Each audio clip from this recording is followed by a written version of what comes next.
Seja bem-vindo ao nosso 85º dia da leitura bíblica. Meu nome é Everton Alonso. Antes de entrarmos na leitura, quero pedir que você possa deixar o teu curtir, o teu compartilhar, comentar e ativar o sininho de notificações.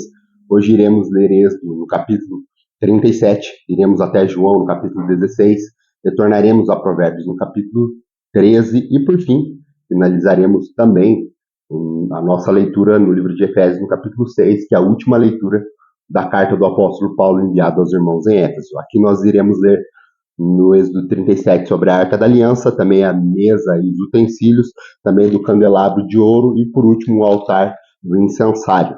Vamos ler as Escrituras? Êxodo no capítulo 37, verso 1 diz assim: Bezalel fez a arca com madeira de acácia, com 1,10 m de comprimento, 70 centímetros de largura e 70 centímetros de altura. Revestiu-a de ouro puro, por dentro e por fora. Fez uma moldura de ouro ao seu redor. Fundiu 4 argolas de ouro para ela, prendendo-as a seus pés, com 2 argolas de um de cada lado e 2 do outro. Depois fez varas de madeira de acácia, revestiu-as de ouro e colocou-as nas argolas laterais da arca para que pudesse ser carregada. Fez a tampa de ouro puro, com 1,10 m de comprimento por 70 centímetros de largura. Fez também 2 querubins de ouro batido nas extremidades da tampa. Fez ainda um querubim numa extremidade e o segundo na outra, formando uma só peça com a tampa. Os querubins tinham as asas estendidas para cima, cobrindo com elas as tampas.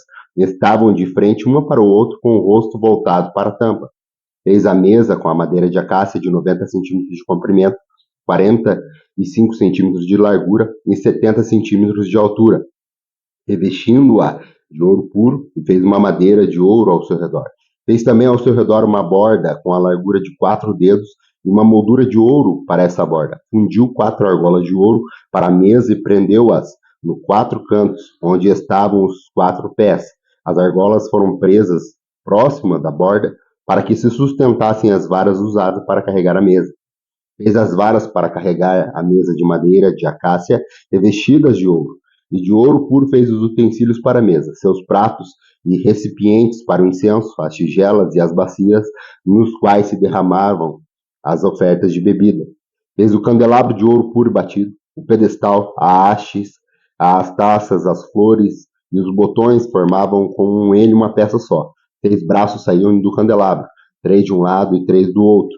Havia 3 peças com o formato de flor de amêndoa, num dos braços, cada um com um botão e flor, e 3 taças com o formato de flor de amêndoa no braço seguinte, cada uma com flor e botão, assim como eram os seus 6 braços que saem do candelabro. Na haste do candelabro havia 4 taças com o formato de flor de amêndoa, cada uma com uma flor e botão. Havia um botão de cada um do par de seus 6 braços que saíam do candelabro. Os braços com seus botões formavam uma só peça com o candelabro, tudo feito de ouro puro e batido. Fez de ouro puro suas 7 lâmpadas, seus cortadores de pavio e seus apagadores. Com 35 quilos de ouro puro fez o candelabro, com seus botões e todos os seus utensílios. Fez ainda o altar do incenso, de madeira de acácia. Era quadrado, com 45 centímetros de cada lado e 90 centímetros de altura. Suas pontas formavam com ele uma só peça. Revestiu de ouro puro a parte superior, todos os lados e as pontas, e fez uma moldura de ouro ao seu redor. Fez também 2 argolas de ouro de cada lado do altar, abaixo da moldura, para sustentar as varas utilizadas para carregá-lo. E usou madeira de acácia para fazer as varas e revestiu-as de ouro. Fez ainda o óleo sagrado para as unções e incenso puro e aromático, obra de perfumista. Vamos agora ao Novo Testamento. Lá no Evangelho, segundo escreveu João, no capítulo 16, nós vamos ver aqui o próprio Jesus falando sobre as obras do Espírito, a tristeza dos discípulos que seriam transformados em alegria. João, capítulo 16, verso 1, o próprio Jesus diz assim: Eu tenho dito tudo isso para que vocês não venham a tropeçar. Vocês serão expulsos das sinagogas. De fato, virá o tempo quando quem os matar pensará que está prestando culto a Deus. Farão essas coisas porque não conheceram nem o Pai nem a mim. Estou dizendo isso para que, quando chegar a hora, lembre-se de que eu os avisei. Não disse isso a vocês no princípio, porque eu estava com vocês. Agora que vou para aquele que me enviou, Nenhum de vocês me pergunta: para onde vais? Porque falei essas coisas, o coração de vocês encheu de tristeza. Mas eu afirmo que é para o bem de vocês que eu vou. Se eu não for, o conselheiro não virá para vocês. Mas se eu for, eu o enviarei. Quando ele vier, convencerá o mundo do pecado, da justiça e do juízo. Do pecado, porque os homens não creem em mim. Da justiça, porque eu vou para o Pai, e vocês não me verão mais. E do juízo, porque o príncipe deste mundo já está condenado. Tenho ainda muito que dizer, mas vocês não o podem suportar agora. Mas quando o Espírito da Verdade vier, ele os guiará a toda a verdade. Não falará de si mesmo, falará apenas o que ouvir e que anunciará a vocês o que está por vir.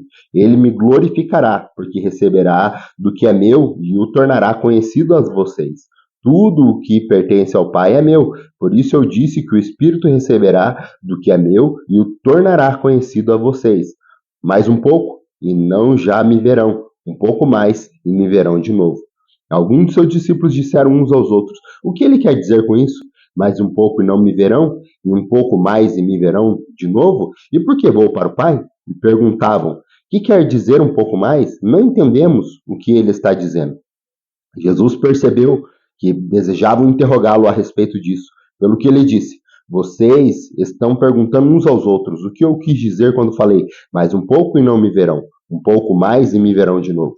Digo que certamente vocês chorarão e se lamentarão, mas o mundo se alegrará. Vocês se entristecerão, mas a tristeza de vocês se transformará em alegria. A mulher que está dando à luz sente dores, porque chegou a sua hora. Mas quando o bebê nasce, ela esquece a angústia por causa da alegria de ter vindo ao mundo. Assim acontece com vocês. Agora é hora de tristeza para que vocês, mas eu os verei outra vez, vocês se alegrarão e ninguém tirará essa alegria de vocês. Naquele dia vocês não me perguntarão mais nada. Eu asseguro que meu Pai dará a vocês tudo o que pedirdes em meu nome. Até agora vocês não me pediram nada em meu nome. Peçam e receberão, para que a alegria de vocês seja completa. Embora eu tenha falado por meio de figuras, vem a hora em que não usarei mais esse tipo de linguagem, mas falarei abertamente a respeito de meu Pai. Nesse dia vocês pedirão em meu nome. Não digo que pedirei ao meu Pai em favor de vocês, pois o próprio Pai os ama, porquanto vocês me amaram e creram que eu vim de Deus. Eu vim do Pai e entrei no mundo, agora deixo o mundo e volto para o Pai. Então os discípulos de Jesus disseram: agora estás falando claramente e não por figura. Agora podemos perceber que sabe todas as coisas e nem precisas que te façam perguntas. Por isso cremos que vieste de Deus. Jesus respondeu: agora vocês creem? Aproxima-se a hora, e já chegou, quando vocês serão espalhados, cada um para sua casa. Vocês me deixarão sozinho, mas eu não estou sozinho, pois meu Pai está comigo. Eu disse essas coisas para que em mim vocês tenham paz. Neste mundo vocês terão aflições, contudo, tenham ânimo, eu venci o mundo. Vamos agora voltar a nossa leitura para o Antigo Testamento, lá no livro de Provérbios, no capítulo 13, aonde que Salomão ainda ele continua falando do filho que ouve as instruções do pai e dá ouvido à sabedoria. Provérbios capítulo 13, verso 1 diz assim: o filho sábio acolhe a instrução do pai, mas o zombador não ouve a repreensão. Do fruto da boca o homem desfruta as coisas boas, mas os infiéis desejam violência. Quem guarda sua boca, guarda sua vida, mas quem fala demais acaba se arruinando. O preguiçoso deseja e nada consegue, mas os desejos do diligente são amplamente satisfeitos. Os justos odeiam o que é falso, mas os ímpios trazem vergonha e desgraça. A retidão protege um homem íntegro, mas a impiedade derruba o pecador. Alguns fingem que são ricos e nada têm, outros fingem que são pobres e têm grande riqueza. As riquezas de um homem servem de resgate para sua vida, mas o pobre nunca recebe ameaças. A luz do justo resplandece esplendidamente, mas as lâmpadas dos ímpios apagam-se. O orgulho só gera discussões, mas a sabedoria está com o que tomam conselho. O dinheiro ganho com desonestidade diminuirá, mas quem o ajunta aos poucos cada vez terá mais. A esperança se deixa o coração doente, mas o anseio satisfeito é a árvore da vida. Quem zomba da instrução pagará por ela, mas aquele que respeita o mandamento será recompensado. O ensino dos sábios é a fonte de vida e afasta os homens das armadilhas da morte. O bom entendimento conquista favor, mas o caminho do infiel é áspero. Todo homem prudente age com base no conhecimento, mas o tolo expõe a sua insensatez.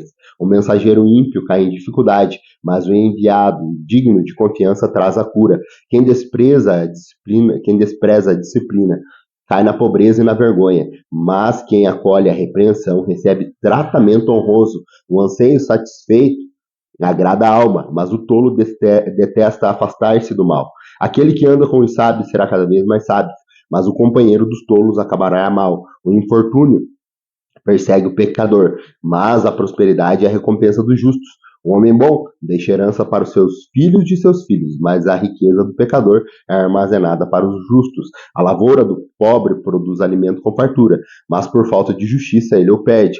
Quem se nega a castigar seu filho não o ama, e quem o ama não hesita em discipliná-lo. O justo come até satisfazer o apetite, mas os ímpios permanecem famintos. Vamos agora para a nossa última leitura do dia e também acabando a nossa leitura no livro de Efésios. Hoje nós, por fim, encerraremos a nossa leitura em Efésios no capítulo 6, onde o apóstolo Paulo ele fala dos deveres dos pais para com os filhos, dos deveres dos escravos e também dos seus senhores, e por fim ele fala da armadura de Deus e dá as suas saudações finais dessa carta enviada para os irmãos em Éfeso. Efésios, no capítulo 6, verso 1, diz assim: Filhos, obedeçam aos seus pais no Senhor, pois isso é justo. Honra teu pai e tua mãe. Este é o primeiro mandamento com promessa, para que tudo te ocorra bem e tenhas vida longa sobre a terra. Pais, não irritem seus filhos, antes criem-nos segundo a instrução e o conselho do Senhor. Escravos, obedeçam aos seus senhores terrenos com respeito e temor, com sinceridade de coração, como a Cristo. Obedeçam-lhes, não apenas para agradá-los quando eles o observam, mas como escravos de Cristo, fazendo de coração a vontade de Deus. Sirvam os seus senhores de boa vontade, como servindo ao Senhor, e não aos homens, porque vocês sabem que o Senhor recompensará cada um pelo bem que praticar, seja escravo, seja livre. Vocês, senhores, tratem bem seus escravos da mesma forma. Não os ameacem, uma vez que vocês sabem que o Senhor deles é o de vocês, está no céu, e ele não faz diferença entre as pessoas. Finalmente, fortaleçam-se no Senhor e na força do seu poder. Vistam de toda a armadura de Deus para poderem ficar firmes contra as ciladas do diabo. Pois a nossa luta não é contra os seres humanos, mas contra os poderes e autoridades, contra os dominadores deste mundo das trevas, contra as forças espirituais do mal nas regiões celestiais. Por isso, vistam de toda a armadura de Deus para que possam resistir no dia mau e permanecer inabaláveis depois de terem feito tudo.